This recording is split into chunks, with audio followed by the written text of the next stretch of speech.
370 प्रभावहीन हो गया। संसद में उसकी पूरी प्रक्रिया हुई।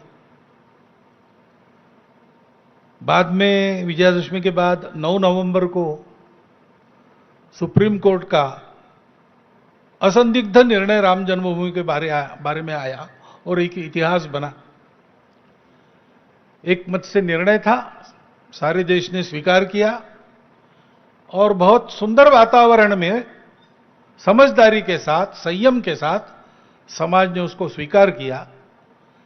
हर्षोल्लास का होने के बाद भी संयम के साथ मनाया और बिल्कुल 5 अगस्त में और राम मंदिर निर्माण के आरंभ का जो पूजन हुआ उसमें भी, और हमने उस वातावरण के पवित्रता को, भव्यता को, उल्लास को भी देखा, साथ साथ इस संयम और समझदारी को भी देखा।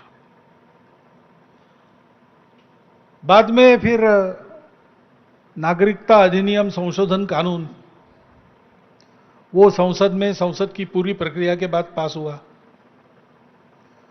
अपने पड़ोसी देशों में 2-3 देश ऐसे हैं जहां पर सांप्रदायिक कारणों से उस देश के निवासियों को प्रताड़ित किया जाने का इतिहास है, और उन लोगों को जाने के लिए दूसरी जगह नहीं, वो भारत में आते हैं। तो वहां से विस्थापित, पीड़ित होकर आते हैं, यहां पर वो जल्दी बच जाए, ठीक से बच जाए, इसलिए उस अधिनियम में कुछ संशोधन करने का वो प्रावधान था। जो भारत के नागरिक है उनके लिए उसमें कुछ खतरा नहीं था। बाहर से जो आते हैं भारत में और नागरिक बनने की इच्छा उनकी है, तो उसके लिए भी कानून में पहले से प्रावधान है, ऐसे लोग भी बन सकते हैं। वो पूरी प्रक्रिया करने के बाद, वो प्रक्रिया वैसी की वैसी है, उसमें कोई बदल नहीं है। परंतु अब कानून का विरोध भी करने वाले लोग थे, राजनीति में तो चलता ही है। उन्होंने ऐसा वातावरण बनाया कि इस देश की मुसलमानों की संख्या न बढ़े, इसलिए नियम लाया गया है। तो उसके चलते और उसका अच्छा विरोध शुरू हो गया, प्रदर्शन आदि होने लगे, देश के वातावरण में तनाव आ गया। उसका क्या उपाय करना, इसका सोच विचार पूरा हो, कुछ कृति हो, इसके पहले वो सारा और दब गया कोरोना आने के कारण। मनों में जो सांप्रदायिक आंच थी वो मन के मन में रहेगी। उसका उपाय होने के पहले ही कोरोना की परिस्थिति आ गई। ऐसा यानी होती इन विषयों की चर्चा जितनी और उस पर प्रतिक्रियाएं उतनी नहीं हुई सर्वसामान्य व्यक्ति के और माध्यमों की चर्चा में भी, और कोरोना ही छाया रहा। ऐसा सारी दुनिया में ऐसा ही दिखता है। बहुत सारी घटनाएं होती रही है, आज तक होती रही है, लेकिन अधिक चर्चा और ये कोरोना की ही रही है। अब ये सारी कोरोना महामारी में चाइना का नाम आता है, वो पता नहीं क्या है, संदिग्ध नहीं, निसंदिग्ध कुछ नहीं, शंकाएं हैं, संदिग्धता है। लेकिन चीन ने इस कालावधि में अपने और सामरिक बल के गर्व में, अभिमान में हमारी सीमाओं का जो अतिक्रमण किया और जिस प्रकार व्यवहार किया और कर रहा है, केवल हमारे साथ नहीं, सारी दुनिया के साथ, वो तो सारी दुनिया के सामने स्पष्ट है। इसके पहले भी आया है, उसका स्वभाव विस्तारवादी है, सब लोग जानते हैं। लेकिन इस बार जैसे एक साथ उसने ताइवान के साथ, वियतनाम के साथ, अमेरिका के साथ, जापान के साथ, भारत के साथ साथ ही एक साथ झगड़ा मोल लिया। कुछ उसके अपने कारण होंगे, लेकिन सबके ध्यान में फिर एक बार आ गया। लेकिन और एक अंतर ऐसा है कि इस बार भारत ने उसकी जो प्रतिक्रिया दी, उसके कारण वो सहम गया, धक्का मिला उसको एक, क्योंकि भारत तन के खड़ा हो गया। भारत की सेना ने अपनी वीरता का परिचय दिया, भारत के नागरिकों ने अपने देशभक्ति का परिचय दिया।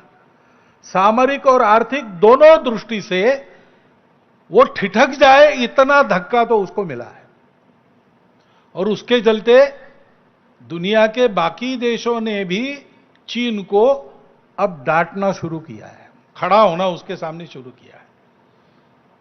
और इसलिए हमको अधिक सजग रहने की आवश्यकता है, क्योंकि ये जो नहीं सोची थी उसने ऐसी परिस्थिति उसके सामने खड़ी हो गई, उसकी प्रतिक्रिया में वो क्या करेगा पता नहीं। और इसलिए इसका उपाय क्या है? सतत सावधानी, सजगता और तैयारी। सामरिक तैयारी में, आर्थिक अपनी स्थिति में, अंतर्राष्ट्रीय राजनय में, अपने संबंधों में, और पड़ोसी देशों के साथ अपने संबंधों में हमको चाइना से शक्ति में, व्याप्ति में बड़ा होना पड़ेगा। दूसरा उपाय नहीं है, हमको ये करते रहना पड़ेगा। ऐसा करेंगे तो हम चाइना को रोक सकते हैं। पड़ोसी देश ब्रह्मदेश है, श्रीलंका है, बांग्लादेश है, नेपाल है, ये केवल हमारे पड़ोसी थोड़े हैं, ये तो हजारों वर्षों के साथ हमसे संबंधित, लगभग हमारी प्रकृति वाले, हमारे स्वभाव वाले देश हैं।